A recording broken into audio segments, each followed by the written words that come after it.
We are recording, and here we go.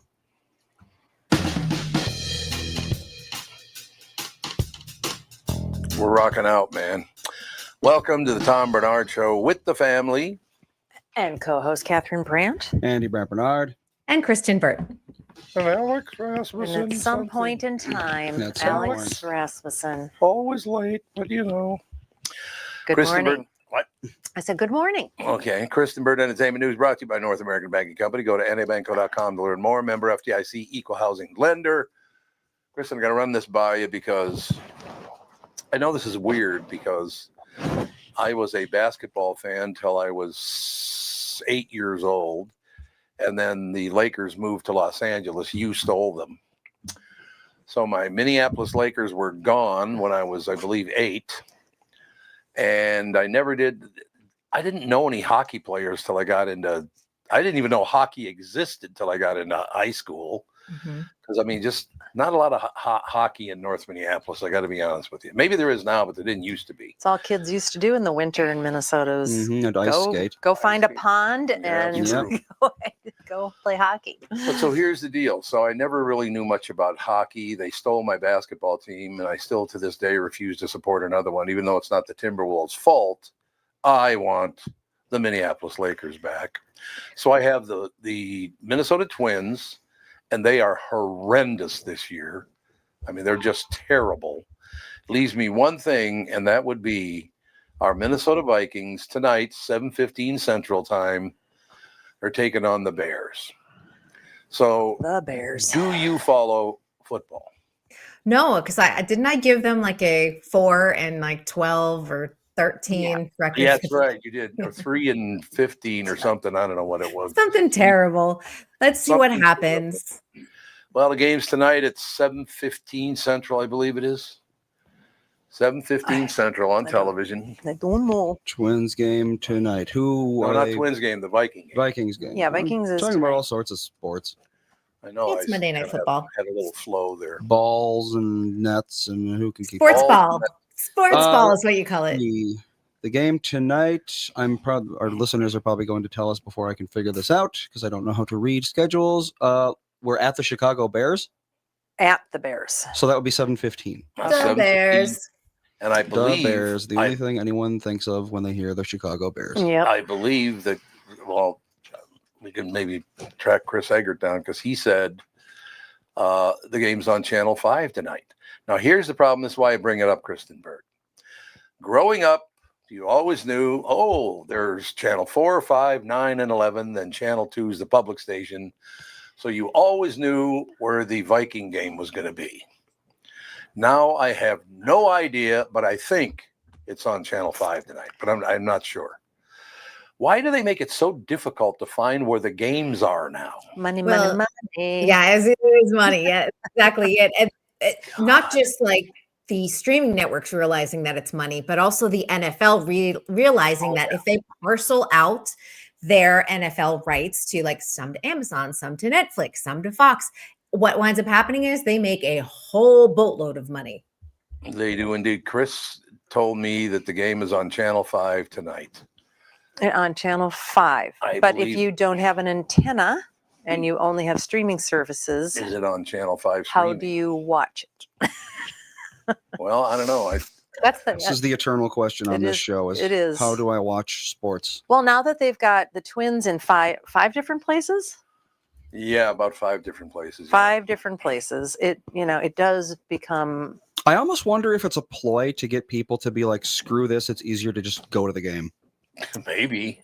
Yeah, there are quite a few options, it looks like, to watch it. So weird. You can watch it on your local ABC, but then ESPN, if you have that subscription, Fubo, Hulu plus Live TV, NFL Plus, or Sling TV. So basically the only one. Oh, and YouTube TV. And YouTube too? Oh, YouTube TV. Really? Yeah. If you have this subscription-based YouTube TV, not just regular YouTube. Right, indeed. No, I just was kind of wondering. It's so weird. It used to be on one channel. It was a local channel. Everything's good. Now it's on 55 different channels and this and that and the other thing. Then you got to pay for that and you got to pay for this. See, God. I wonder if people are that tenacious about watching things where they would subscribe to No, you 4 wouldn't different think. streaming services, or if they would just give up. I mean, once they make it so incredibly impossible, there's been a lot of Okay. shows that I've watched, and then all of a sudden the last ones, they either disappear or they hit a paywall for the last 2 episodes, and I just don't watch it. I'm like, okay. There's a big movement right now for people just because all of the streamers are raising their prices by a significant amount in the next couple of months. And a lot of people, there's kind of a movement on social media. People are like, I'm just canceling. I am done with the streaming. And, this was supposed to be a big cost savings to all of us by canceling, cable and then getting the streaming. And now they've added ads to it. And what does it become? It's become worse than cable at this point. So I think a lot of people are just saying, hey, I'm going to subscribe to like maybe one at a time, watch the shows, cancel it, go on to the next one, catch up with my shows, cancel it. Yeah. And I think it's going to happen.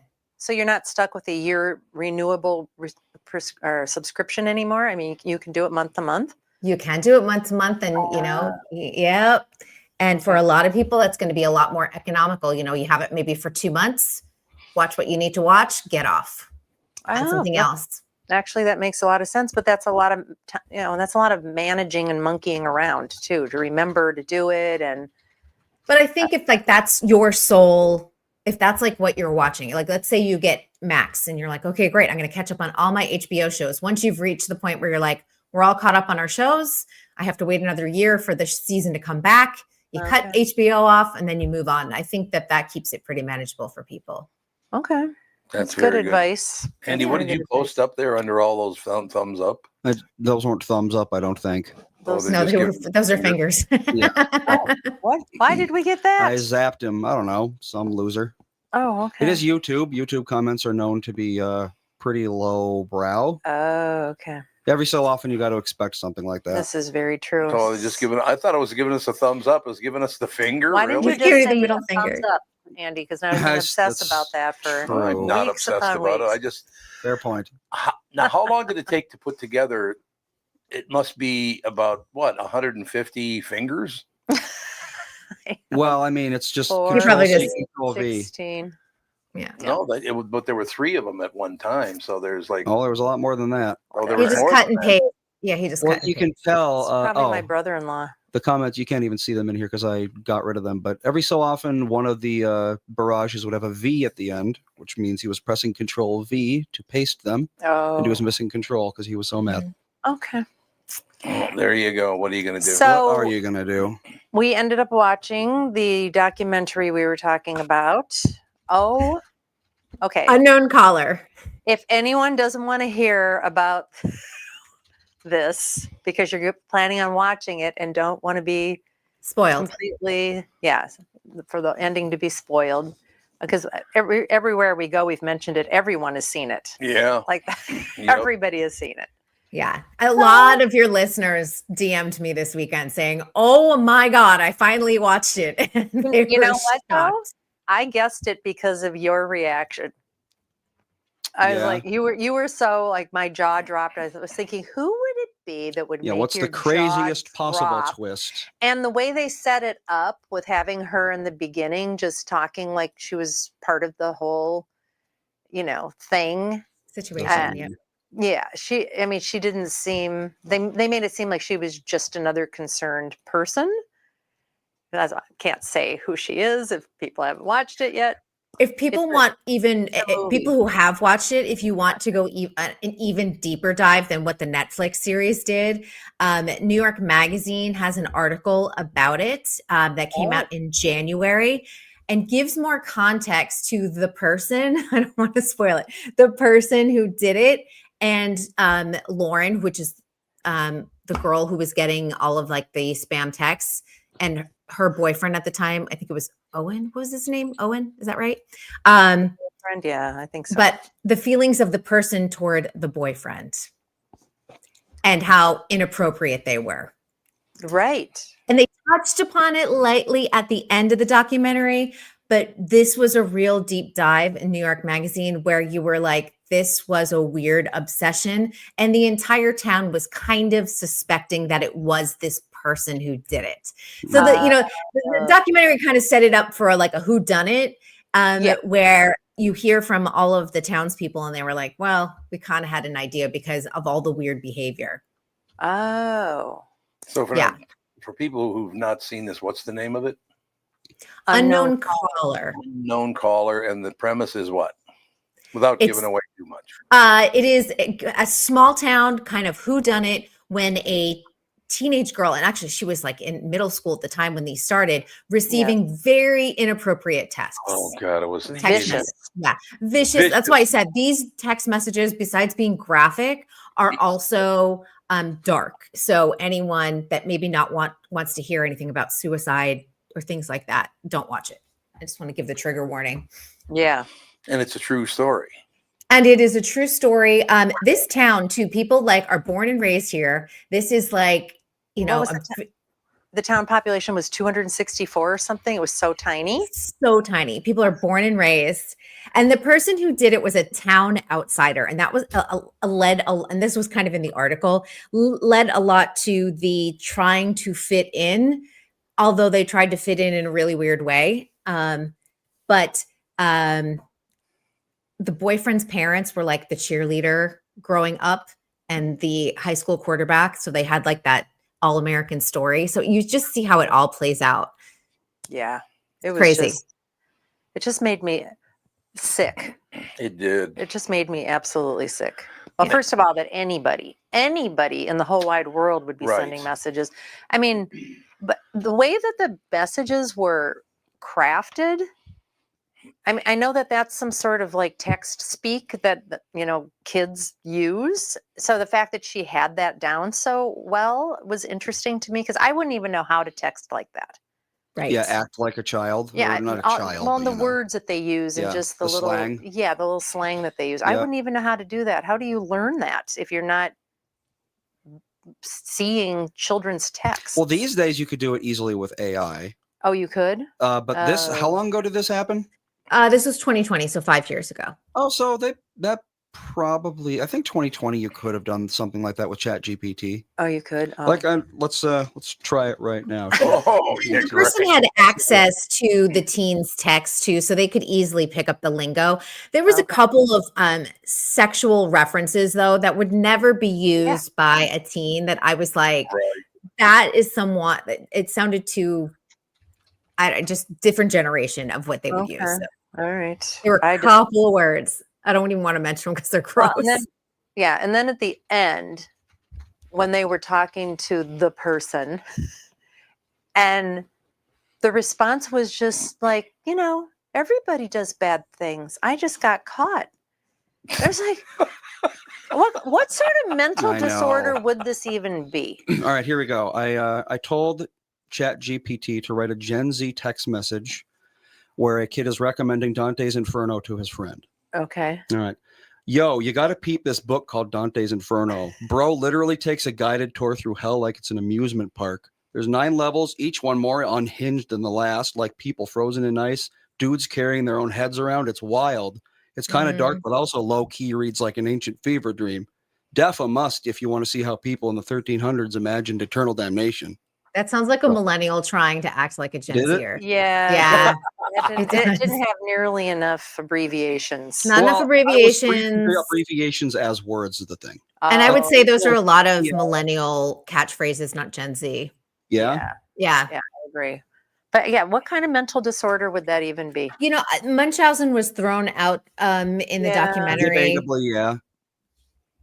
Obviously, it wasn't Munchausen the way we know it per se, by keeping a child I don't know if sick. there's a name for that sort of thing, to be honest. Well, let me speculate. I've been holding on to this for the past 24 hours. Okay. I think her daughter was a lot prettier than she was, and she did not like that. There's the spoiler. We've been trying to dance around it. Why is that the spoiler? What do you think you just said? What did you There's just say? the spoiler.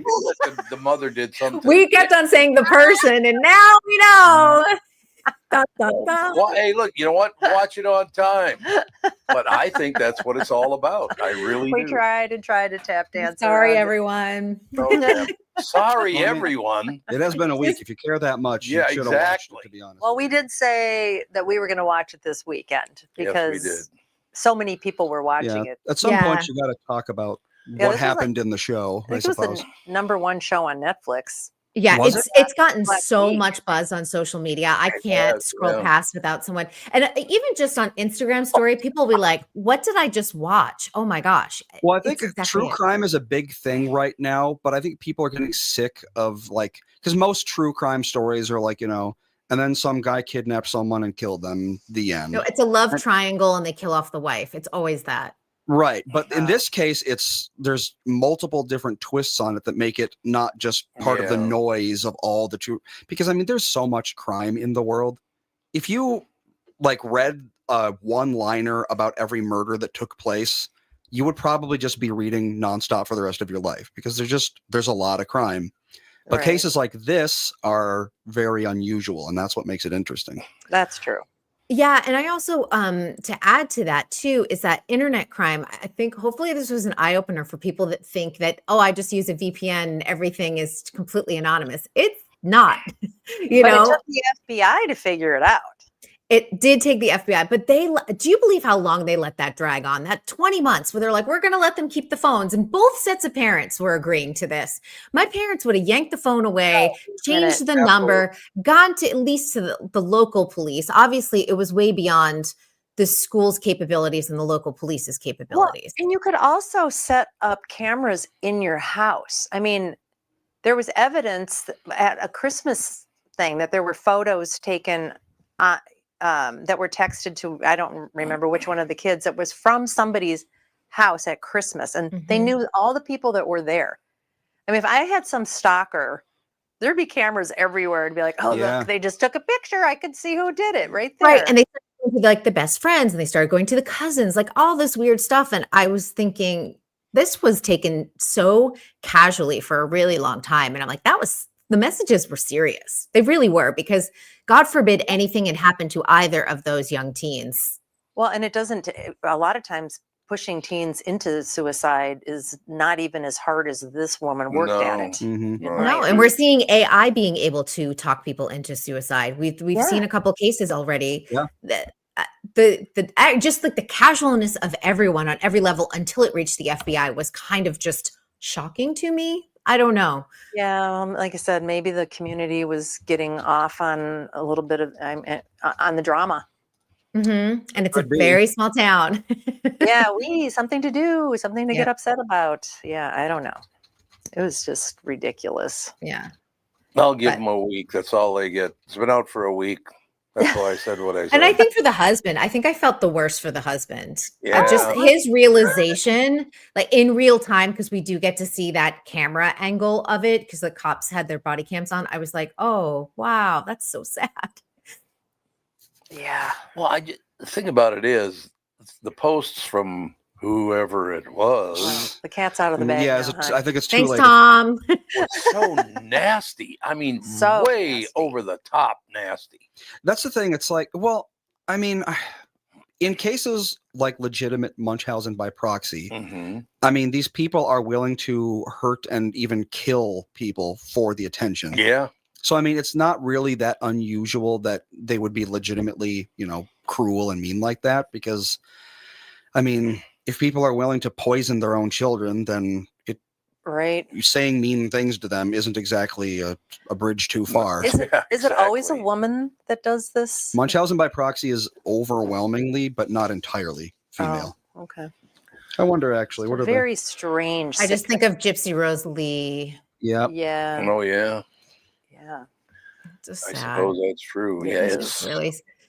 I'm like, I'm lucky wow. that my mom was not like that. Not That's when you go, oh wow.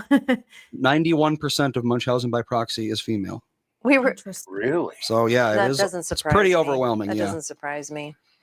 When we were watching it, I was just like, if Alex had gotten this from anybody, one of these text messages, Oh, God. Oh. it would have traumatized her so badly, much less if I had sent her anything like this. Mhm. I don't, she would never Unbelievable. recover. I don't Oh, think. me too. Even as an adult, I would go bananas. Well, I mean, you guys, I've cried on air how many times in the past year? Every so often. Every so often. I Come on, know. but I'm Yes or no, we so are still sensitive. talking about it. It's just sad. I mean, it's just, I mean, people are just, you can't fix crazy. No, you can't. No, but I just don't understand how. I won't say how she was related to the kid. Oh, good God. No. Give it up. It uses the right pronouns too, so we'll never guess who it is. Yeah, that's very There's true. no clues at all. I know who it is. Don't you always think, because I had a pretty rough childhood, my father being taken away in a straitjacket and all that stuff. Nobody ever did that to me, though. So you can sit and feel sorry for yourself all you want, but a lot of people had it a lot worse than you did. So calm this poor down. girl. Right? I just wonder how it's going to affect her for the rest of her life. Oh, yeah. I It's mean, not going to be good. trust issues forever. Yeah, Yeah. and hopefully she's got a lot of good deep therapy going on, and her dad's on top of her, making sure that she's going every week, because that's a lot to unpack. It is a lot. Hmm. Yeah. It's just, I don't know. It's just a weird situation.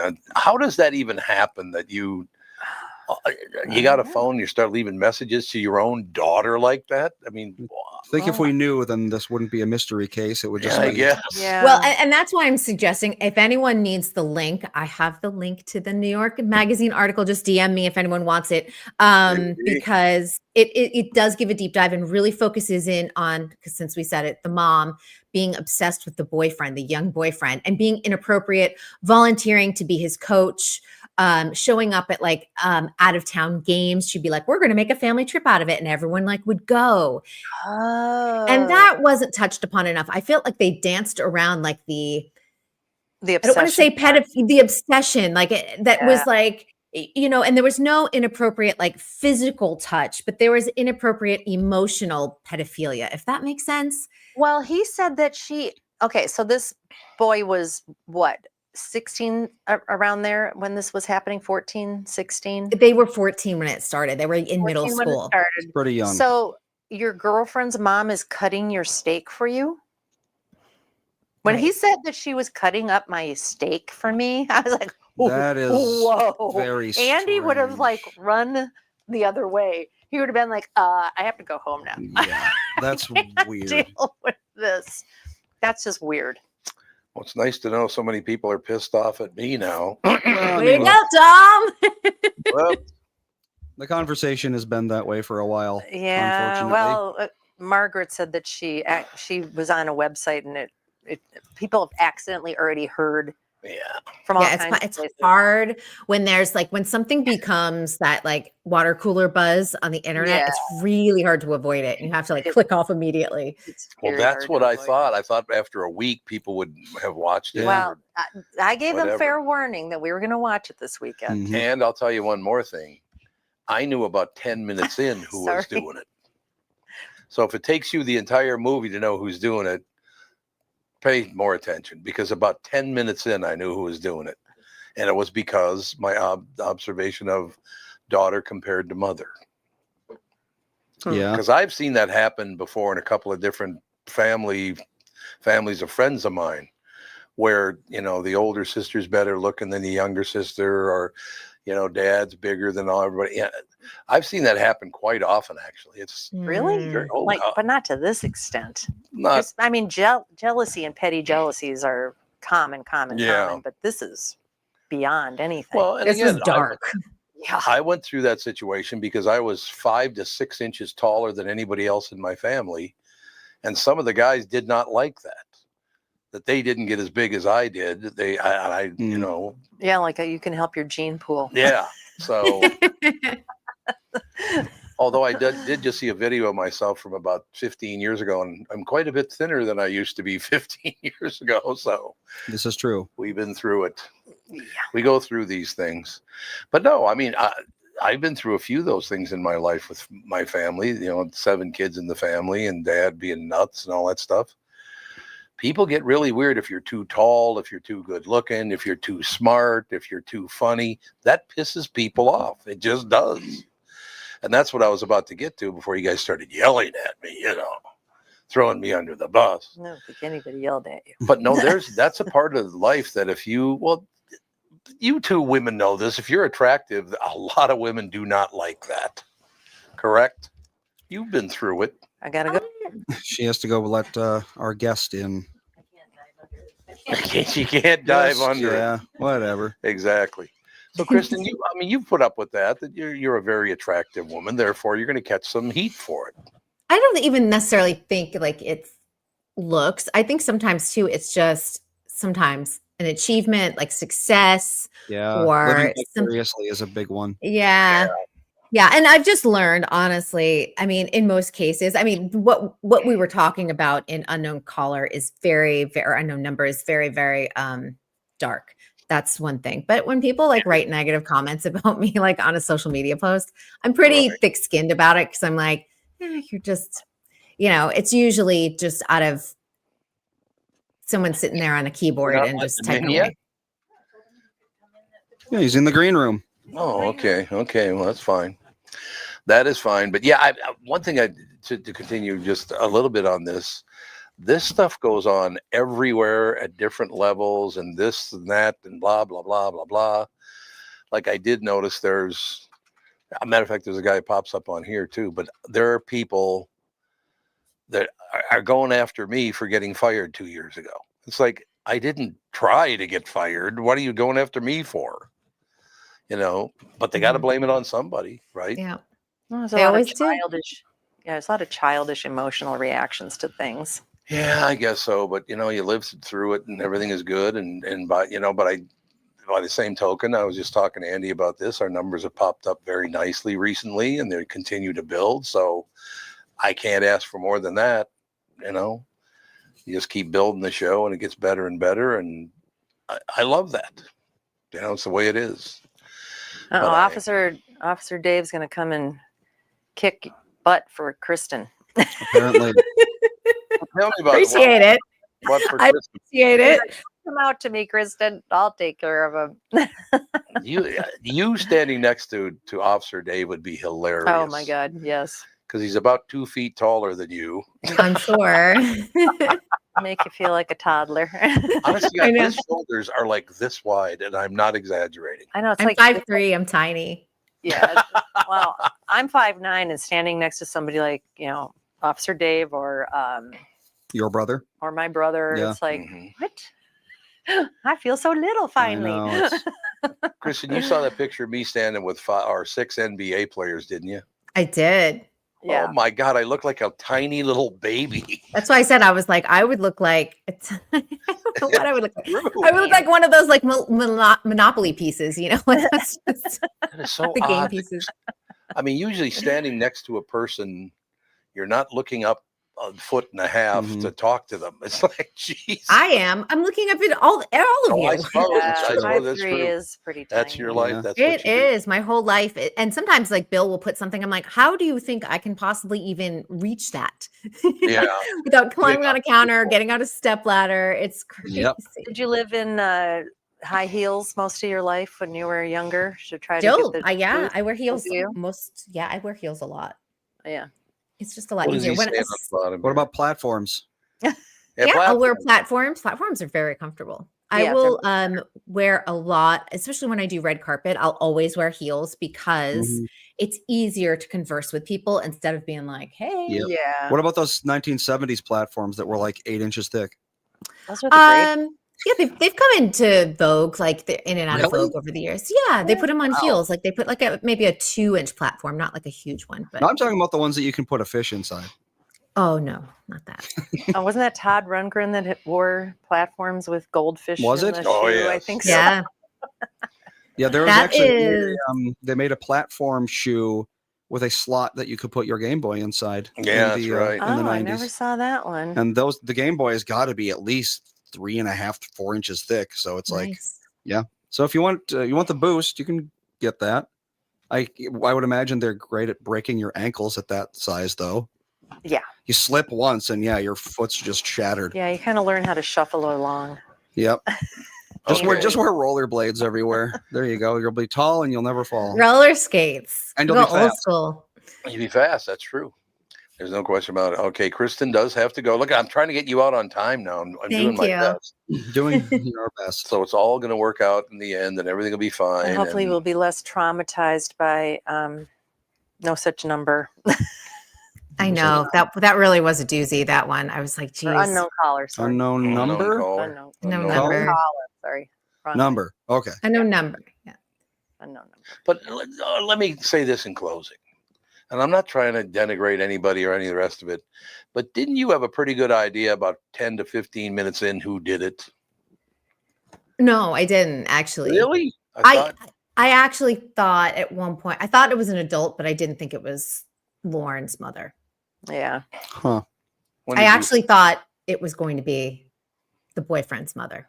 Oh, yeah. A lot of people thought that would have made sense. Yep. Yeah. I thought that. Stay away at- from my son kind of thing. I thought Yeah. that at first, but then everybody was like, "You'll never ever guess who it is." Yeah. So I thought that was the easiest guess. Yeah, right. Obvious. Yeah. The worst Exactly. guess was her. Yeah. Oma. There were some words in those texts that I was like, that's an adult. Because kids wouldn't use that sexual phrase in middle school. Yeah. They would not know what that is. So Okay, Oh, we'll close I with hope this. not. We'll close with this question. Didn't your heart ache for that little girl at the very end? I know. I 'Cause still how love long is it my gonna take her mom, to she get over said. this? it'll always stay with her. That's the Yeah, thing. There's definitely. always going to be aspects of it that will stay with her. Yes. Obviously, I think she and her dad are close, and hopefully that stays, Yeah. Yeah. that relationship stays solid. So she has a support base. Yes. So basically, no, Kristyn, you don't have any children, No, I have 2 cats. right? But if you ever do have a daughter, or would you, like, say you're an effing WHORE like this woman did? No, she would never do that. I can't really see you doing that. No. I won't even call if my cats do something naughty, I won't even say bad cat because I believe go. that language holds power. So we just try to talk to them in the affirmative. So my cats have it very nice here at my house. All right, I know you got to go, and I know you don't pay attention, but I still want you to pick the winner of tonight's Viking game. The Bears, I'm sorry. Ah, see, here we go, Oh, boy. backstage. Because this is my logic though. Simone Biles is married to Jonathan Owens, who plays for the Bears. So I'm going for like the gymnastics angle. Oh, you okay. are? Okay. All Okay. right. That makes Well, we'll sense. talk about this tomorrow. And actually, the game is over at about, 10:15 tonight? I think so. I think it starts at 7 something. 7:15, I Yeah. believe. All right, young lady. Well, thank you very much. And we'll talk to you tomorrow. See y'all tomorrow. Bye guys. Bye. Kristyn Bird Bye. Entertainment News brought to you by North American Banking Company. Go to nabanco.com to learn more. We'll be right back in a couple of seconds, ladies With and a gentlemen. special guest. Yeah. Indeed. Let's talk about my bank. From That'd be Brad North- Shaw. Oh, okay. Bradshaw's on there first, but Oh, is it? that's okay. Well, I thought I had it up here. Yeah, go ahead and do Sorry. Bradshaw. Okay, I shall. Your turn. From Bradshaw and Bryant, Michael Bryant. What's up, Allie? Oh, not much. Doing my usual thing of telling people they shouldn't be texting and driving. In Minnesota, you can't have your phone in your hands. You can use, hands free, but you can't have your phone in your hand for whatever reason. And that's why they made the law the way they did, so that police officers could see a phone in your hand and you got no excuse for why you got it there. Do people know that that's the law? I hope so. I mean, they used to follow it, and then kind of COVID kind of made people forget. And now it's like a freewheeling world out there with cell phones. Let's say you get pulled over because you do have a phone in your hand and you're not watching where you're going. You got to be in pretty big trouble then, I would guess. Well, the first one's not as bad. It's the multiple ones, the problem. And once people start stacking them up, then they have a big problem. And then what we're doing in car accidents is we've started bringing motions for punitive damages, because I'm trying to use the civil law any way we can to stop this, because it needs to stop. Whenever I'd had any problems in my life, who was that I called again? It was like an MB, something like that. Bradshaw and Bryant. What do you think of Whatever. that action? Okay, I'm reading the live spot there, Catherine. Yeah, typical Catherine. Let's talk about my bank. That'd be North American Banking Company. Look, it's easy to feel just like another account at the big national banks, but that's not how it works with my friends at North American Banking Company. Whether you're visiting their locations in Roseville, 50th in France, Hastings, Woodbury, Shoreview, or Maple Grove, you'll always find real people who know you by name and actually care about your finances, not some AI chatbot. They also offer all the modern conveniences you expect, like online and mobile banking, but with a personal touch that only a community bank can offer. So why settle for less when you can bank with my friends at North American Banking Company? Visit nabanco.com to learn more. Member FDIC, equal housing lender.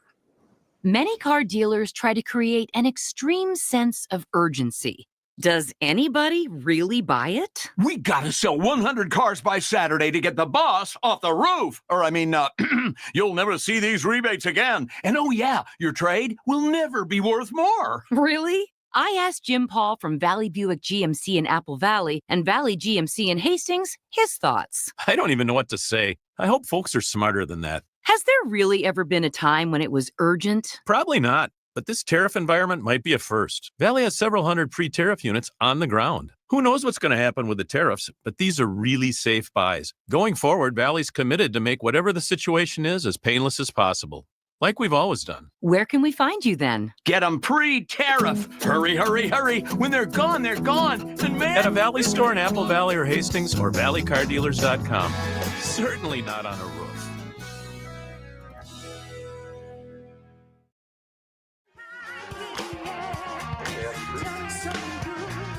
Ladies and gentlemen, we are back. We're back. Look at these two new faces that popped up. Hey, Bob, nice angle. Yeah.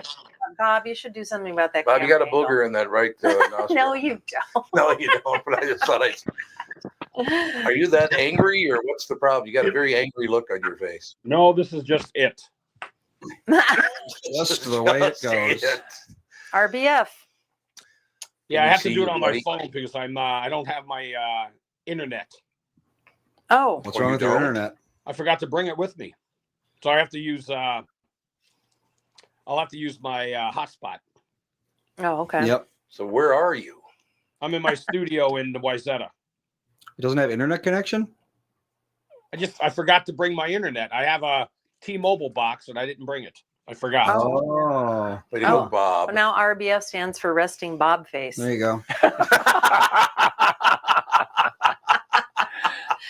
Charlie started it. Charlie Yeah, started. Charlie started it, exactly. And the Resting guest, Bob face. for whoever asked, why not introduce yourself, guest? Hi, I'm Scott Jensen and Bob. It's good to see you. It's good to be on the show, Catherine. Tom, thank you very much. Thank you. Yeah, this is a fun part of a campaign where you get to talk to real people, talk about issues, do some exploring, because campaigns themselves can be pretty stultifying.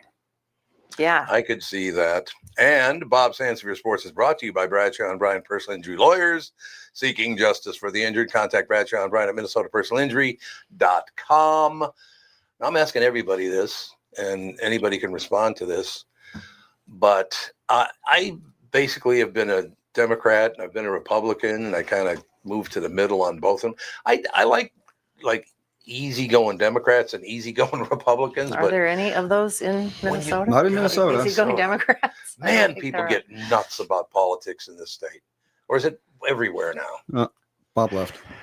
I think it's everywhere, but I think, frankly, what I see is the noise is made so much by the people on the 5-yard lines of each end. Absolutely. And the people that live between the 25-yard lines, the 25, the 35, the 45, the 50, and all, those are the folks that sometimes feel like, where's my voice being represented? And I think the parties have been literally identified as way over here, way over here. Yep. We got to stop that. Mm-hmm. I agree 100%.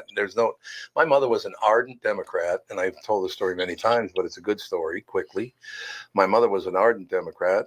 Her best friend was her cousin, Lamont Dean, who was a Minneapolis police officer, and he was pretty hard right. And they loved one another. Never argued about politics, nothing. They hug and a kiss every time they would see one another. So I grew up with Democrats and Republicans getting along, but that must have been very unusual, I guess. That was also 40, 50 years ago. What do you mean? Things have changed. What did you just do to your... There it is. Oh, it just fell off. I am going to mute it for Move now. around too much. I don't know. I I think think with so. I don't know with the internet if that's a possibility. Well, that's the It would thing, be is the great. internet is really... The internet just seems to magnify these echo Yeah. chambers, and people just stay in there and just it's like they're crazy now.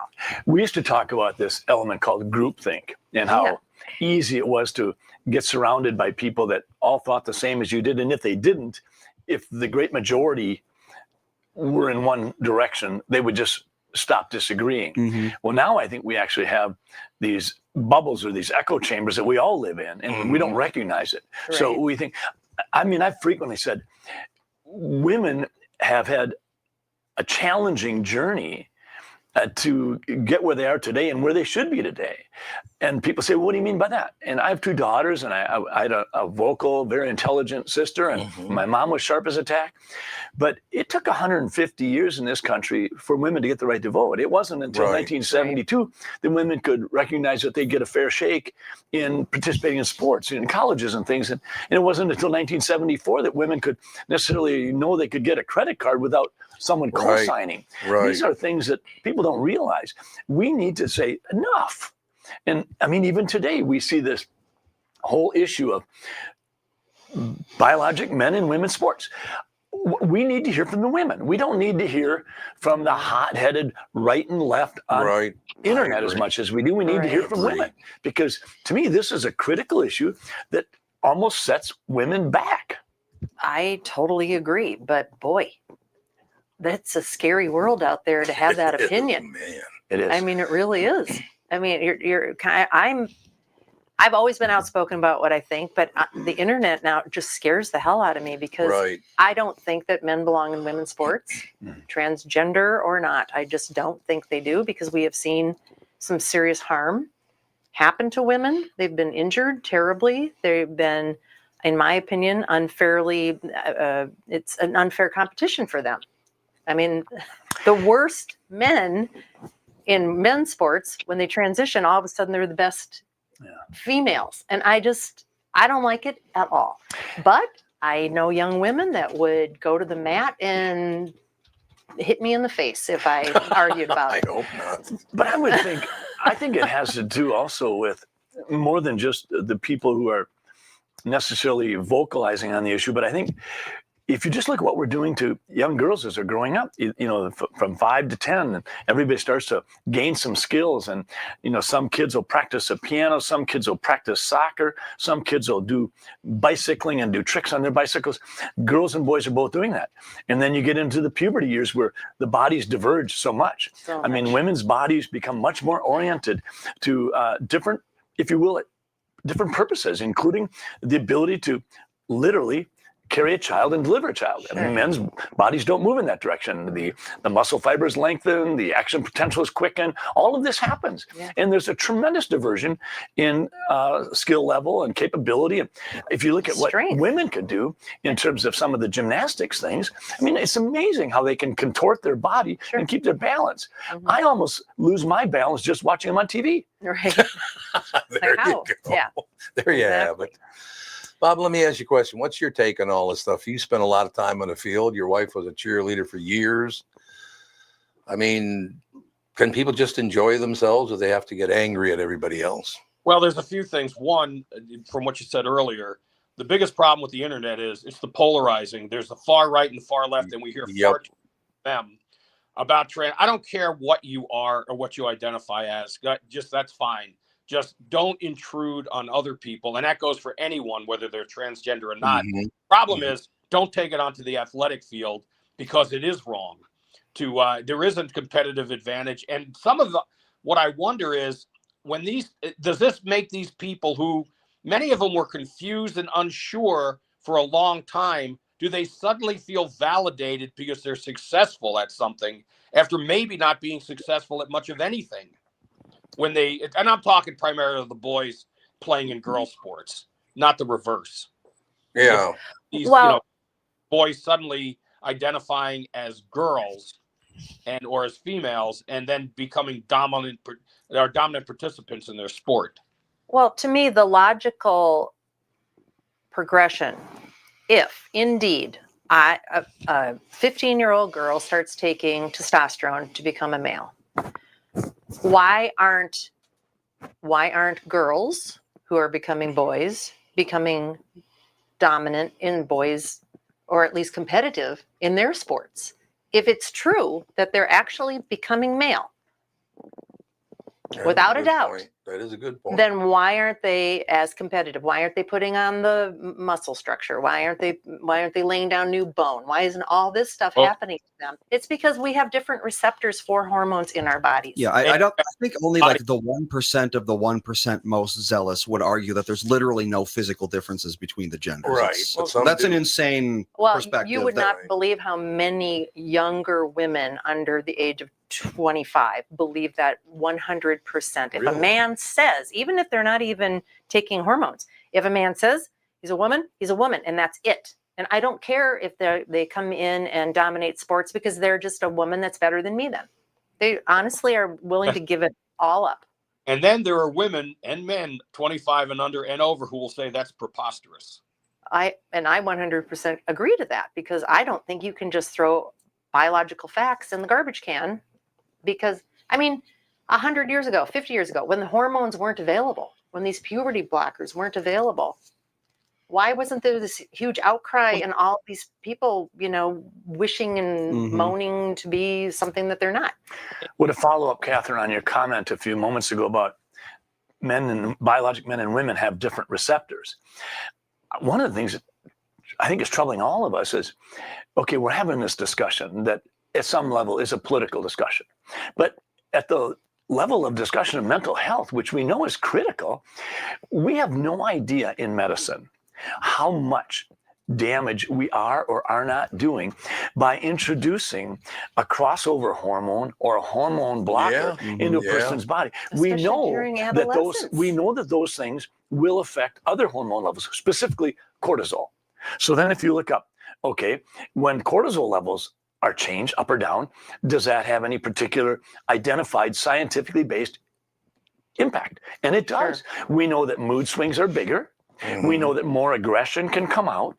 All of a sudden, we see manifestations of mental illness. So it's very, very likely that we're making things worse in that realm of mental illness, fragility of how the person thinks. We're seeing first world countries in Europe say, we've been down this road before, the National Health Service in the United Kingdom, and they say, it isn't working.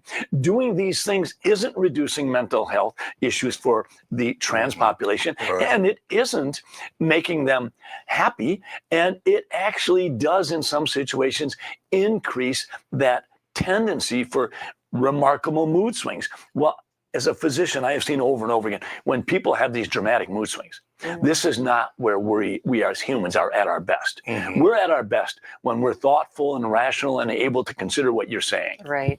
Yeah, no question about it. I agree. Now, my take on it is if you're over 21, maybe I'd prefer to see 25 when your brain's more completely developed. You can do whatever you want. Take whatever hormones you want. But as a child, these puberty blockers to me are just criminal. Well, a humorous comment to your point was I remember giving a speech in the Senate where I had done some work and some research on the neurologic development of men and women. And in terms of being neurologically mature, one study had indicated that for men it happens in the early 30s, but by the time they're in the early 50s, it starts to deteriorate. Great. Women, on the other hand, are in their mid-20s, neurologically mature, and they hold on to that maturity for almost up to the age of 60. So what it really meant to me is women should be able to vote and do these things and perhaps serve in office for 35 years, but men have only a 20-year window where they should be available. Well.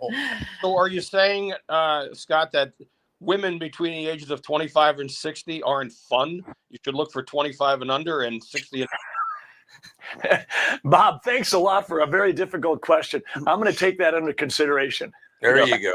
Very political. There you go. Kathy, would you read that bottom post? Because I think we have an 8th grade girl on the football team, and she's built like a tank, but she still gets destroyed by 8th grade boys. Well, does that make sense? Well, they've done this multiple times. They've had high-level professional women, like top of their field. They'll go up against middle school or junior high boys, and they'll lose every time. Right. So, I mean, people really underestimate just how much it matters to have like the difference in strength and stamina and that sort of thing. It's beyond what people think. I think this post is very insightful.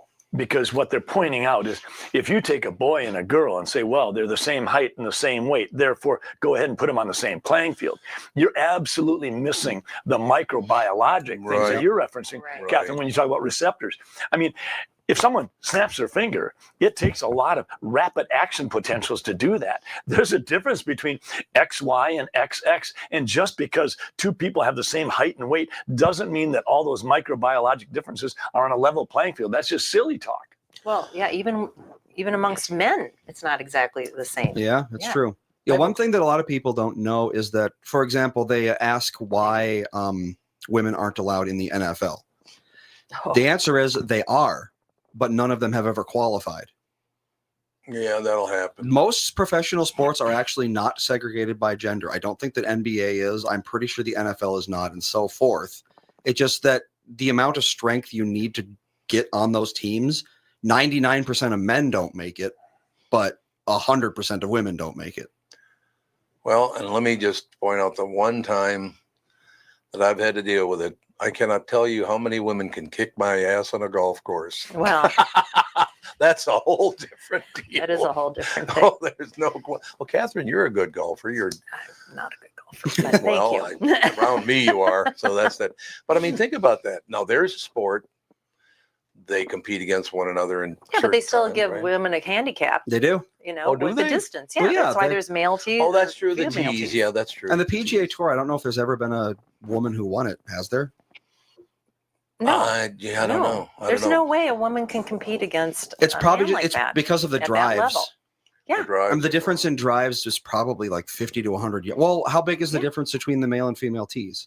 That I don't know exactly. It's usually about 30, 40 yards, something like that. Yeah, I mean, it's usually about 1,500 yards per 18 holes. Yeah. So you're talking almost 80 yards a hole. Yeah. I think if you go back in time, I think one of the greatest women golfers professionally was Annika Sorenstam. Oh, yeah. And I believe she did try to compete in a men's tournament. I think, I don't remember the outcome, but I know that I don't want to speak for Annika. I don't know her personally, and it would be inappropriate. But I don't think she would disagree with anything you said, Catherine. No. Yeah. There's just no way. I think it's probably true. Oh, Bob, we were talking about yesterday at a family gathering that there are men now, a couple of them anyway, that can drive a golf ball 500 yards. I mean, if the average guy can hit it 250, they're ecstatic. And this guy's hitting it twice as far. Happy Gilmore? Yeah. Happy Gilmore would be one of them, exactly. But I mean, Mike, how do you go from, because when I was, I suppose, in my teens and 20s, I think the long drives were basically around 300, something like that. I mean, that was a damn good drive. Yeah. Mm-hmm. But now it's like, my God, well, it just, and the thing about it is, the thing that's amazing about this is, you be you. If you're a man, you want to be something else, good for you. You're a woman, you want to be something else, good for you.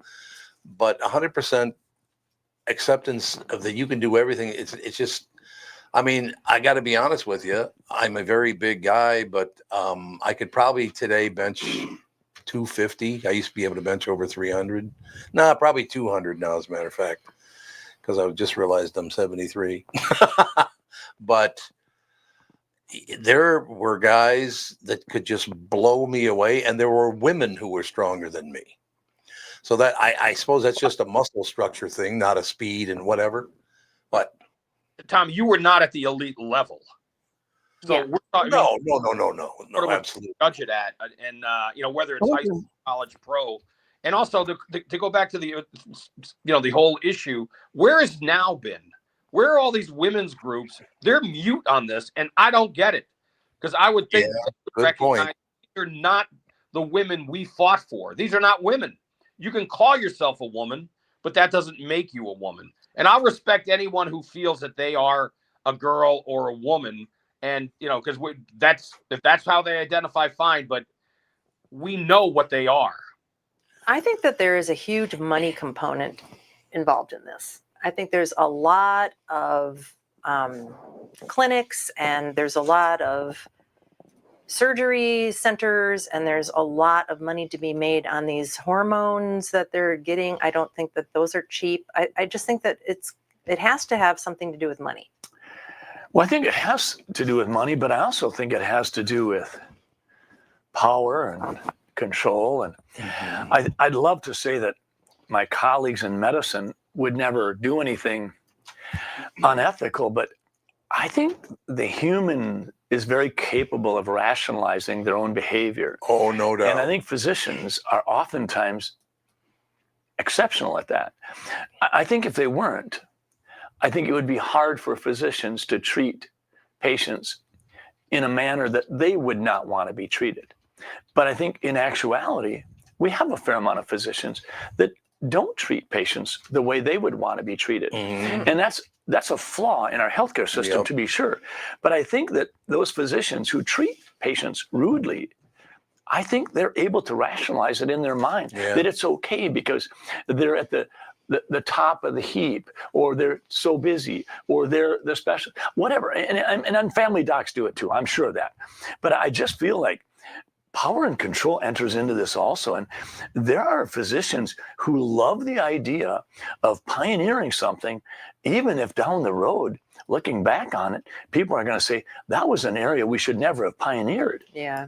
Just because you can do something doesn't mean you should do it. No, I agree. Yeah, Alex had a college roommate that went to, where did Faith go to college? I don't remember. It was, I think, Augsburg. I think you're right. I think it was Augsburg. And okay, so how long ago were you guys in college? 20-ish years. 20-ish years. And I remember Faith telling me that there are no genders. There's no such thing as gender because she's been taking gender studies classes. Oh, yeah, so it's this been a has been thing going for a on for a while. This isn't anything brand new, No. especially in Minnesota. It's mainstream now. It was fringe and extreme then.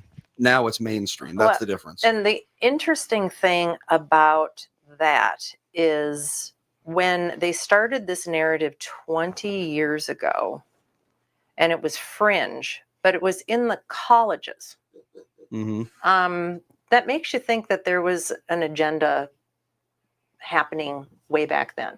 And it's just become so commonplace because the state of Minnesota laws say that if a person goes to a counselor or a psychiatrist and they think there's a possibility of being transgender, and this has been listed on the internet, the actual statutes have been listed, the counselor is not to talk them out of it. It's illegal in some places. So they can't even have a conversation about, well, what if you didn't transition? What if you waited? They can't say those words. No, that's considered conversion therapy in many almost places. Like, it's like they have to, it's almost like the law is written to encourage this. Yeah, it is. I think in Canada, it's illegal for them to try to discourage that sort of thing. We can't even have this conversation, I don't think, unless we're willing to make some effort to define the terms. I mean, conversion therapy in your mind may be different than conversion therapy in Tom's mind. Conversion therapy today is different than perhaps 25 years ago. Right. Conversion therapy used to be considered something that would be physically uncomfortable or even painful. Perhaps a person would receive an electroshock every time they had a thought. It was deeply problematic in terms of inducing nausea, vomiting, denying food, exposing to extreme temperatures, all these things to make you physically not want to think in this direction. That was conversion therapy then. Conversion therapy was then expanded into, it includes forms of talk therapy. So now all of a sudden, people are putting the whole thing together and saying that these people that are struggling to identify who they are, where they're at, where they're going, they can't even find someone to talk to because everybody's running scared, saying, I don't want to violate the law. So what we've got right now in terms of our conversation in Minnesota is an ambiguous, amorphous mess. There's no question about that. We do have to take a break, but Bob, you were there. I mean, I will never understand why people take politics so seriously on either side. Again, if you're a Democrat or Republican, good for you. But if you're way left or way right, I just don't understand. And the reason I bring that up is just what we're talking about, because they couldn't get at me and beat me in the ratings. I had the highest rating morning show in America. What did they do? They attacked me personally, called me a homophobe, a racist, called me everything. 3 black guys and an Asian woman on the show. And in Bob, what was it, 1996, I think it was, we had trans people on the show to talk. A man became a woman became a man, and we had them on the show first time in America. You're talking about Lauren. No, it wasn't that early. Lauren. Yeah, it was pretty early. No, it was that didn't happen until I was at least a teenager. What? Him transitioning into a woman? No, I'm just talking about having them on first before it happened. I mean, this was a long time ago. We're not. No, I was talking about some listeners here. Listeners? Yeah, listeners came in and talked about it. Was it Bloomington or Richfield that came in? Yeah. This was it was about 30 years ago, I'm telling you. So that's the part of it as we go to break here that I don't like. If I can't talk you out of it, and if I can't, beat you in a conversation, then here comes the hatred. And that really bothers me, that you would harm somebody literally in their job or physically or whatever, just because they don't agree with you. That's really odd, don't you think? We used to be able to celebrate differences. Absolutely. That's how I grew up. Was what in North Minneapolis, you better celebrate differences. I'll tell you that. Well, If that's where I grew up, it was wonderful. now you're not even allowed to have a different opinion. I grew up in Sleepy Eye, and we celebrated differences in many different ways. But I remember we would make jokes about different types of people. And I mean, I'm Norwegian in large part, and I became very versed in Ole and Lena jokes. Oh yeah, people celebrated the difference. There was something about Ole and Lena, and I never was insulted by it. I thought, I've never met Alina, but I met Ole, and it's okay. Because many names or towns in Minnesota come from Native American names. Where the hell did Sleepy Eye come from? It came from Chief Ishtak Haba. Oh, there you go. Ishtak Haba means Sleepy Eye. Huh. That was his name. Ishtak Haba means Sleepy Eye, really? Ishtak Haba means Sleepy Eye. Look, you tune in, you learn all this stuff right along with Maybe me. had a I love that. droopy eye. I didn't even have to Google it for once. Exactly. We'll take a break. Be right back in a couple of minutes. You got more time? I sure do. Bob, you got more time? Yep. I'm glad to hear it. We'll be right back in just a couple of minutes. South Dakota is one of the most business-friendly states in the country, and there's no better place to settle down and take advantage of those incentives than in Sioux Falls. As the state's largest city with a metro population over 290,000, Sioux Falls has low business costs with a high quality of life. There's no state, corporate, or personal income tax, no inheritance tax, no limits to what your business can achieve. South Dakota ranks among the top 10 states in the United States for tax friendliness, hardest working. Healthcare and doctors. They're talking about you, Doug. No question. Most popular to move to, inbound state for movers. Here's the deal. Sioux Falls listed the 50 best places to live for families, the fastest growing Midwest metro, one of the best places to raise a family, one of the best small cities for Gen Z workers, and national fourth top inbound city people move to. So how does South Dakota stack up against other states?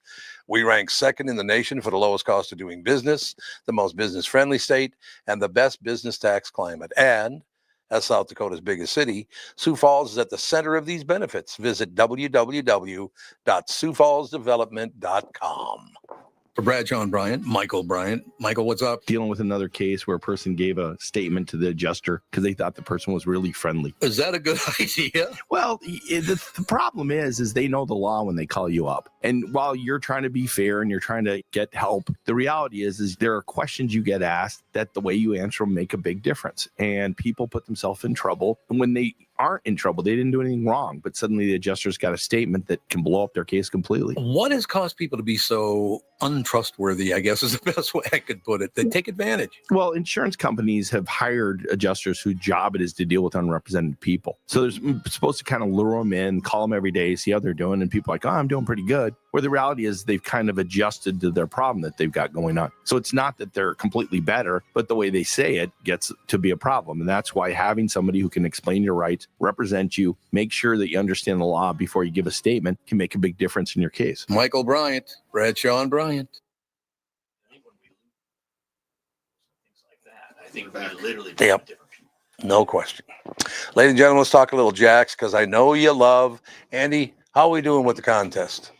I have not checked lately, but we still do have another week to go. So I love it. Jack's, family owned since 1933, an original Minneapolis steakhouse, a place to celebrate and create memories for over 90 years. Just minutes from Target Field for a pre or post game meal, perfect prime rib, serving steaks, chops, fresh seafood. You can even net your own trout from the Jack's Garden Stream and have it prepared for you minutes later. You can enjoy happy hour in bar and on award-winning patio on Wednesday through Sunday. Private party rooms from $25 to $275, perfect for weddings, groom's dinners, business dinners, or all celebrations, weekend brunch, Saturday and Sunday. Jack's, the godfather of Northeast. I said, sisters, if you only knew, you would wish. Ladies and gentlemen, Bob Sands, Severe Sports, brought to you by Bradshaw and Bryan, personal injury lawyer seeking justice for the injured. Contact Bradshaw and Bryan at MinnesotaPersonalInjury.com. To get back into it, I'm asking all of you this. Because, again, I grew up in the toughest neighborhood, in one of the toughest neighborhoods in America, North Minneapolis on Plymouth Avenue. I don't remember people going out of their way in that tough neighborhood, poor people everywhere, a lot of Jews, blacks, Catholics is who pretty much lived in that neighborhood when I grew up. But I don't ever remember anybody getting so angry at somebody else that they would go around and lie about their sexual orientation or what. I mean, when did that start? Well, we used to have a decorum and a. We used to, yes. People just, I don't know where it went.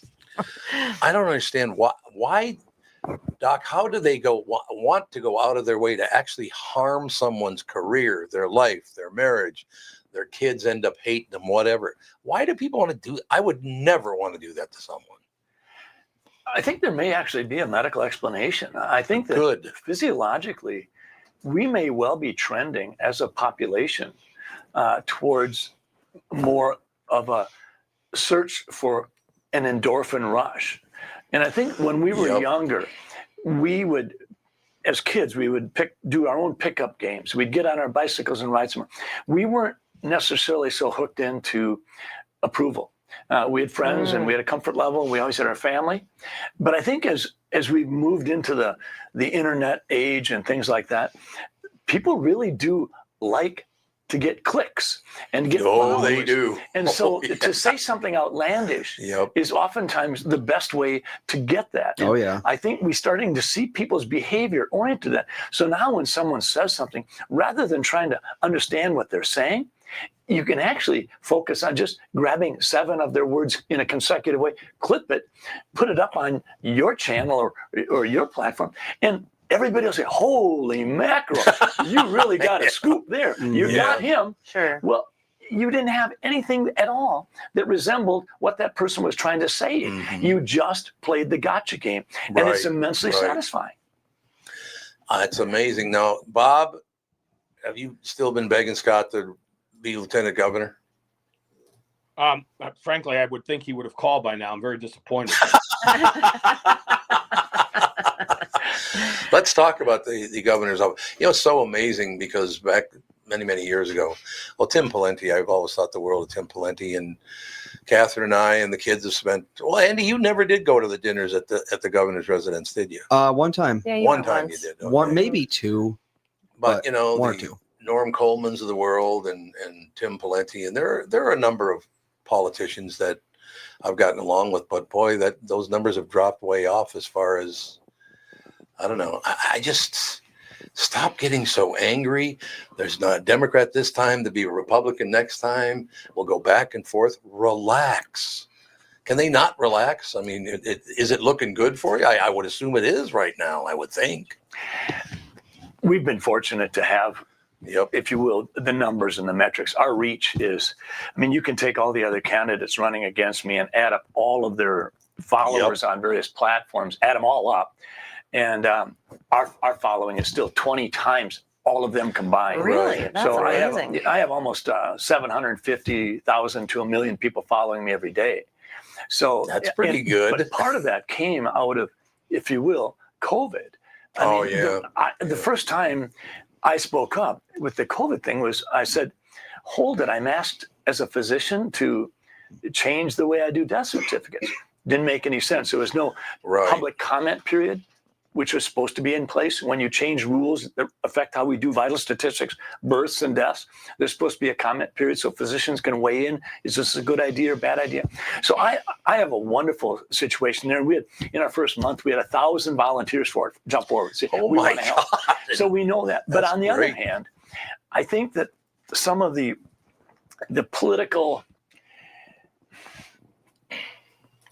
sometimes I think the political elite, whether they realize it or not, they have a strong motivation to be the kingmaker, to be the puppet master. Yep. And I think that one of the things about Tim Pawlenty is Tim was his own person. I agree. And I think we really agree. I think sometimes you have teams surrounding someone and they want to manage the show. Oh, I yeah. remember Ben Carson when he was running for president and he really took off and was doing well. And then he had a drop off and he just wasn't doing as well. And then he had another peak and they asked him, what happened? And he said, I think I was overmanaged. Yeah. My team became too influential. I think if you look at, regardless of what you think of President Trump, I don't think anybody would disagree that President Trump is his own person. Oh boy, So he he ever. has a team. He is. But that team would be on fraught ground if they thought that they could tell him what to do. Right. I think that we've had presidents like that. FDR, John Kennedy, Ronald Reagan. I think we have had other leaders that are surrounded by their team and their team literally is calling the shots. Absolutely. And I think it's one reason why we see a different kind of governor's candidate. I think I'm considered a bit of a maverick at times. I bemoan the fact that we don't have broader discussions about bigger issues. People want to talk about term limits. People want to talk about our campaign season. Do we spend too long a period of time in campaigns? Right. Do we spend too much money? Do we make it so there's a lot of everyday folks who are really good people, very, very smart, but they don't even have any access to the, if you will, the process. So we should have conversations like Dean Phillips did a nice job of initiating those conversations saying, I agree. we need to talk about campaign finance reform. We haven't had any significant discussions on that in a decade. Yeah, Dean is that I've had him in studio a couple of times back when we were doing it downtown, and very, very pleasant guy. Thoughtful. Of course, I'd be pleasant too if I got adopted into a family of billionaires. So it was the money that was more attractive to you than the alcohol. No, that's not what I'm saying. I have a question for you about just how campaigns are funded. I mean, are people aware of how much money comes from outside of Minnesota for just a governor's race? I don't think they are. Because it's amazing how much money comes out of California, New York, Illinois, or even not in America. Yeah, or even not in America. Why is that okay? We set the record in fundraising for a Republican gubernatorial candidate in 2022, raising $5 million. Pawlenty's campaigns had never done that. And then we had another million or two come from the Minnesota party. And then we had another million or two come up from outside the state. So we maybe got up to 8 million, somewhere around there. Which maybe sounds up to like 10. a lot of money. But Tim Walz's campaign, they literally had access to $40 to $50 million. Yeah, That's why absolutely. he wouldn't sign the agreement, the public subsidy agreement, to abide by the limitations on spending. He said, I'm not going to abide by any limitations. I'm going to raise so much money. We didn't have any challenge. We signed right up because we knew that we wouldn't exceed those spending limitations because we don't have access to that kind of money. It's frustrating to raise money because what happens is so oftentimes you put your whole focus on just raising funds, but you want to be talking about the issues. You want to be going out and meeting with everyday Minnesotans who get up at 7 a.m, get home at 6 o'clock at night, want their kids growing up in a safe neighborhood to get a decent education and have some family time. But you don't even pay as much attention to them because you're always trying to get money, and you can get the most money from the elites. So the elitists become very popular. Yeah, absolutely. Wendy, the guest, is Dr. Scott Jensen. She asked who it is. Yeah, you ran for governor in. I ran for the Senate in 2016, and actually was blessed to. I got more votes than any other Republican senator in that legislative contest that year. And then in 2022, I ran for governor and was the Republican nominee. And it was a fascinating experience. I mean, President Trump was watching our campaign, giving us advice. Frankly, when you're running a campaign, you get advice from everybody. The only person that really didn't give me any advice probably was my mother-in-law. She was in her 90s. Who'd she vote for? She didn't tell me. She's from Wisconsin. So it's a fair guess that she might have voted in the Minnesota election. Yeah, and Hey, like Scott, I got to ask you. Can I ask a couple of quick things? Sure, One, sure. I know you and like you personally. I know Matt Burke think the world of him, but in retrospect, do you think maybe you should have picked a politician as your running mate, or do you stand by Matt? And are you going to ask him, or have you picked your running mate yet? I have not picked my running mate. Oh, Bob. Matt Burke is a gem. I adore him and his wife and his family. The mistakes that were made in 2022 were my mistakes. I got caught up in a lot of the partisan rhetoric. And I think that happened in part because that was what had been, if you will, the order of the day for almost half a century.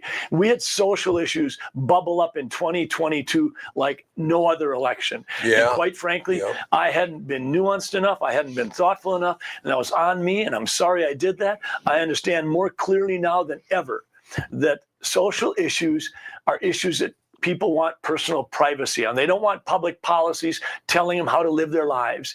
I don't think I spent enough time doing the soul searching prior to that election. I had no idea that was going to happen, but that was not Matt Burke's fault. That was my fault. Is Matt Burke going to run with me this time? No, Matt has made it clear he's had enough politics for a while.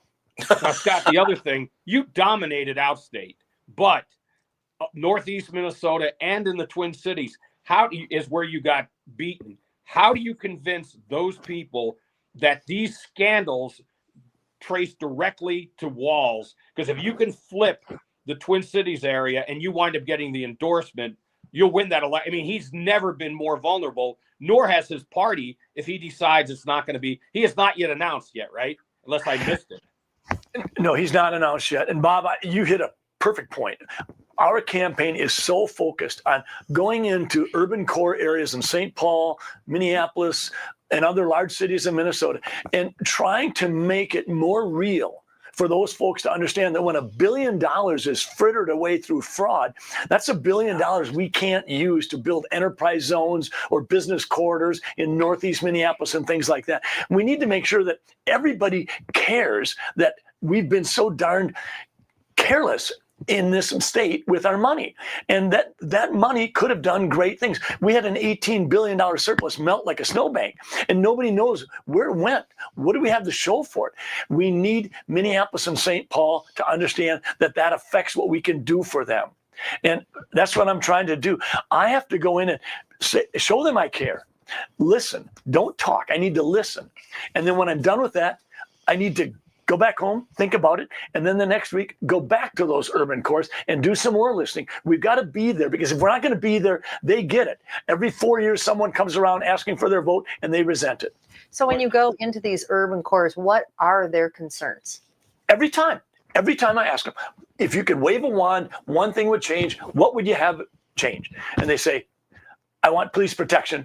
Really? I want safe neighborhoods. There you go. Everywhere I go. There you go. And then after that, they'll say, I'd like my child to have an education that would prepare them to be an adult. And they don't get into the weeds on social issues. They want to be left alone. I think most people want limited government, lower cost of living, less taxes, law and order. And at the end of the day, they want government to leave us alone so we can live our lives. That's interesting, because you wouldn't think that that's what their needs are, because we're being told that they don't want the police. They don't want this because the police are racist. They're biased, la, la, la, la. It's interesting to hear that people actually are saying they want police. I was about a month ago meeting with a bunch of folks from Northeast Minneapolis, and we got done with the meeting. It was a great meeting. And I was walking in my car, and there was a guy sort of hobbling down the sidewalk. And I thought, he's alone. I'm just going to go over and ask him. So I went over and I said, sir, you don't know me from Adam, but I'm interested in politics. My name is Scott. And I'm just wondering, if you could wave a wand, what would you want to do? And he pointed to an apartment complex. And he said, that's where I live. And he said, it should be safer. He said, I want safety, and we don't have it. Yep. And this was a guy totally out of the blue. He could have said anything. He could have gone on a racial rant if he'd wanted to. He didn't. He just wants to be safe. That's wonderful. Why aren't Minnesota politicians tuned into this? They don't seem, that seems to go against their narrative. I think it does. And I think what people are trying to do is they're always trying to pit themselves against the other side. So again, we get the 5-yard line positions. Instead, 80% of the people live between the 25-yard lines, and they'd like to have a legitimate But conversation. they keep electing the same type of people over and over again. We keep, that's the definition of insanity. Keep doing the same thing over and over again and expect something different. We're not getting anything different. We continue, and that's why people find some of the politicians who stand out as refreshing. Yeah, well, the arrogance that is in Minnesota. I mean, what this Jeremiah Ellison? Did you hear about this? He doesn't even live in Minnesota, does he? Well, Keith Ellison's son is a city council member, right? Yep. Just make sure I get all of this right. He makes a salary of about $106,000 a year. He's just moved away to do a year-long Harvard fellowship and is expecting to keep his salary even though he doesn't even live. And he represents North Minneapolis, which needs representation. Yep. He's just left. He's like, they're going to change the rules for him so that he can be gone for a year because he's going to fly back twice a month to vote. And he wants to zoom in for all the committee meetings he's in. Yeah, all the rules say he has to live where he is. Yeah, you would think. Where as a representative. I think the greater fraud there is that Jeremiah Ellison is trying to tell his constituents that he's one of them. Yeah. Well, he's got $110,000 salary plus an expense account available to him. Plus, he's getting another chunk of money through this initiative out east that causes him to not come to the meetings in person. I mean, this is a person whose income is at the 90th percentile, most likely, or potentially even higher than where he lives. And yet, this is what he's telling people. And so, how do folks know that, hey, there's a sham going on here? Well, I don't even know if mainstream media even covers these things. I don't even know if people know. Well, I certainly haven't seen any articles listing it as well as you did in the Minnesota Star Tribune. I know, and that should be top news. We do have to take our final break and come back. You guys got like 5-10 more minutes? You got to go? I'm okay. You're okay, Bob? You're okay? Yeah, until I got a few more minutes. We do need to hear from Bob in terms of what the Vikings are going to do tonight. Okay, we'll do it. This is what we'll do. Going into the break, I got a couple of pops on my my watch, my social media. They have already decided who your running mate should be. Catherine. Oh God. I wouldn't last 2 minutes. I wouldn't last. I'd But you don't have a voting record. That's a good thing. That's a good thing. I can imagine you two, Governor. Yeah, that would be. I'd go to one of those meetings and I'd be like, I can't do this. I cannot talk to lunatics. I can't do it. We'll take a break. Be right back in a couple of minutes, ladies and gentlemen. It's time for Wellshire Alzheimer's and Dementia Care Facilities. Wellshire Alzheimer's and Dementia Care Facilities are a place where your loved one will live with pride and dignity. If you care deeply about someone in your life, Wellshire is the place I highly recommend. Wellshire is a memory care focused facility that has a full nursing team, always staffed within the building 24 hours a day, 7 days a week. They have never used or relied on any staffing agencies. Wellshire Medina is now accepting elderly waivers after 12 months of private pay. I know them personally, and they are a family-owned local company conveniently located right in Medina and Bloomington. They're the best staffed memory care facility in the state. Wellshire has a robust community with activities 7 days a week. If your loved one is in need of a memory care facility, please get in touch with my friends at Wellshire. Set up a tour or learn more at wellshiremn.com. That's WEALSHIREMN.com. I'm talking with my friends Michael Bilski and Brad Huckle of North American Banking Company. Guys, business owners have had to deal with a lot over the last few years, haven't they? They sure have, Tommy. We pride ourselves on being able to help our customers with the challenges they face. Our business bankers are experts and are always ready to help our customers capitalize on opportunities and solve problems. Loan decisions come quickly because they're made here in the Twin Cities and not shipped out of state like at some of the national banks in town. This allows our customers to expand their businesses with confidence, knowing that they have our team of experts in their corner. Okay, so now you give me this big thing at the end. Way to go. Well, you are the professional. Oh, I forgot. Look, I know Brad and Mike, and I trust them with My Banking. They personally delivered on everything they've just said, so why not bank with My Banker? North American Banking Company, a better banking experience, member FDIC, equal housing lender. Ladies and gentlemen, this year, the magic is calling you like never before at the Minnesota Renaissance Festival. 16 stages filled with sword fighting, fire breathing, music, magic, juggling, and more. Delicious food and drink fit for a Viking, like the hearty turkey leg, by the way. Craft your own magic at the Wicked Wand Workshop and race for glory at the Ninja Warrior Challenge. Don't miss the live armored jousting, and the marketplace is a shopper's dream. There's something for everyone in the Renaissance Festival's magical village. The Minnesota Renaissance Festival weekends, August 16th through September 28th. Got a lot of time left. That's great. Don't miss the adventure. Get your tickets at renaissancefest.com. A lot of people have been commenting on what I just said, and they said, hey, look, if she can handle you, she'd be perfect. He's as much as I can handle, so on the best you can do is you got to handle me. Yes. That's the deal. All right. Well, Bob, you've been involved in politics before. Do you ever have any aspirations to go to governorship or anything like that? Well, actually, I was in city council in Orono for 8 years, and I've been on the school board in Buffalo for 10. And they're all nonpartisan. I've never declared as a Republican or Democrat, though I do lean more to the right. And, we had our state senator, Bruce Anderson, died a month or two ago in August, early August. And I was going to run for that open seat, except they redistricted me. I was less than a football field out of the district after they drew the new line. So I couldn't. But that was something that had interested me. And Scott, I'm a minority. I'm an Italian. And I have history now. I've made decisions, big budgets, bigger budgets than you've dealt with on school board and city council. So if you need somebody, I'm here for you, pal. You'd be better off if you told people your middle name was Ole. Hey, you've already got outstate. You need the minorities like me in the cities to win it over for you. A lot of eye ties in the Twin Cities. We'll flip them for you. Bob, I think there's an awful lot of folks out there that are just like you. They're toward the middle. They probably lean a little bit to the right, particularly on fiscal issues, budgeting issues, standing for the police, law and order. But on a lot of the issues that don't belong in the legislative arena, they want them left out of the legislative arena. And I think a lot of people are with you. Well, Scott, I'll just sit here waiting for your call. All right, I'll get your number.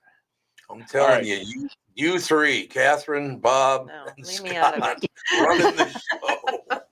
I would laugh. God, I sit and watch TV every day and go, I know them. Oh, One quick comment about Bob's being on the school board. I've been on school board for 10 years, and I was president 3 years, chairman 3 years. There is a scrutiny and a magnifying glass that goes on school board members that does not happen at the Senate or the House sometimes. I'll tell you, your every action in the community and sometimes your every comment in a meeting as a school board member can oftentimes be amplified over and over and over again, while much of what senators and representatives do is done, if you will, outside the public eye. Hey, Scott, let me tell you something. I was called a liar and a coward for voicing the exact same thing I did about transgender. That I believe everyone has a right to be who they want to be, but I don't agree with boys playing in girls' sports. I suddenly was a liar and a coward because I would not go against the state mandate and law and try to force the school board, because I'm chair of the school board, and try to force them to override the state mandate and law, which is absurd because we'd lose our funding, as you know. You can't do that. You have to follow the state law. So yeah, I'm very familiar with that arena. Well, I tell you, it's been quite the show today, and hopefully you can come in a couple more times before it all happens. I found this very interesting. There was no hatred toward anybody else. Nobody, this guy's horrible, and oh my God, this is just, it was very adult. It's really nice, kind of. Can you imagine a world like that? Yeah, can you imagine this nice, easygoing world, Bob? I know, Tom. I have to wrap up because I actually have to. We got to go. Yeah, I'm sure. Let me tell you just quickly about the Vikings. I think they'll run the ball a lot because they're going to ease J.J. McCarthy in. And the deciding factor in that game could be the field because they had 6 concerts in a row. They replaced the turf. It could be a mess, which could impact guys like Justin Jefferson who rely on speed. Yeah. So that's why I think you'll see a lot of running in the game from both sides. And because I don't think either team wants to depend primarily on their quarterback in this game. So we'll see how that plays out. Scott, great sharing the time with you. Thank you, Bob, and thank you, Tom and Catherine. I'd love to be back. Oh, you got to Thanks come for coming back. on. And Andy loves you too. That's the other. Andy never admits that, but he does. Well, technically, I still didn't. Yeah. I know you still didn't. But thank you so much, Scott. Seriously. And again, it's not a situation where it's like, oh my God. I just would like someone in there who doesn't say things like they wish other people. I mean, did our current governor really wish someone dead 2 days ago? You know, that's why I could never go into office. I would just go scorched earth. I'm like, they all got to go. We got to reboot, boot everybody out and start all over again because this is a hot mess here. It is a hot mess. One way to do that is to have a serious conversation about term limits. Yeah. And I think it should be. Yeah. Never going to happen, but it would be a good conversation to have anyway. It's just gotten it's asinine at this point. Agreed. I guess Bob was serious about having to go. Yeah, I had to go. But Scott, seriously, you can come back as often as you want. It's just, like I said, just some even keel, nice thinking. I don't like it watching television and the president and the governors and everybody's screaming at everybody else. I don't need that. What, you got any even keel answers here? We can all work together. You got any of that? And everybody's working against everything that gets done. It's just also exhausting. Just come and stop. If your goal is to harm other people, why don't you go to the doctor and maybe get on some mood stabilizers. If you want everybody on drugs, you should get on some. Jude just spotted his buddy, his new buddy. All of a sudden, he's like, "Oh, look." Oh, look, there's Scott. I don't know. I haven't told him that your wife is a VET. He doesn't love the VET. They bring out that thermometer, and he's like, "What the hell?" I thought this. Believe it. You know what's great about this is we talked for an hour. Not once did we say, "Oh, this guy's horrible. That guy's horrible." They've done some things I didn't care for. Not one person was called the name. You're horrible. You need to get out. It's just a nice even keel approach. Let's get somebody even keel in there that is fighting for everybody. That would be wonderful. Yeah, wouldn't that be nice rather than compartmentalizing everybody and everything? I'm really tired of it. I got to be honest with you. It's just, let's all work. I know. Let's all work together. Remember that back in the 60s? And I think having your audience hear you say that, Tom and Catherine and Andy, I think that's part of the attraction for people to listen in because they're tired. They're exhausted of all this stuff. And I think they're hearing a program that has balance and we say this and we can, that's hopefully what we can do more of. It's what we need to do. Yeah. No question. Well, please do come back soon. Thank you, Tom. All right. That is going to do it. We'll talk to you tomorrow.